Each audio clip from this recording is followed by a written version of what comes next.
Well, quick one today. Got the other rug down and remnants of my first meal out here and my $2 microwave.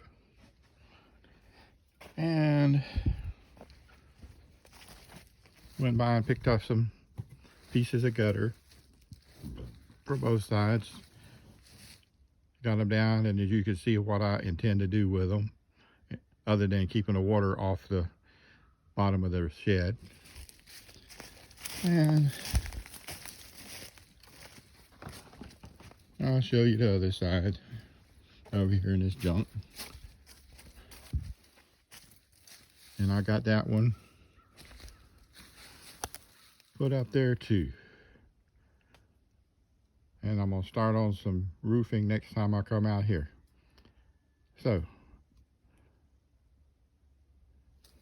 I'm gonna get on down and get the water cut off and the power turned off.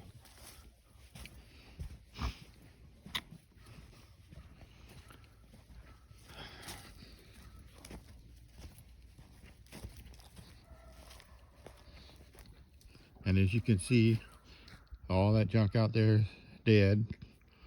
Locked it in another couple freezes. I'm gonna burn it all off, so I can make sure it's nice and dead and dry.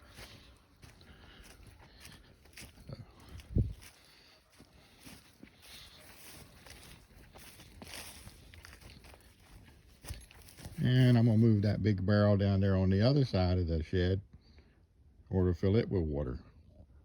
So, and here's my stuff in my pump. Gotta make sure I turn this breaker off. I forget sometimes, and that's not good. Later.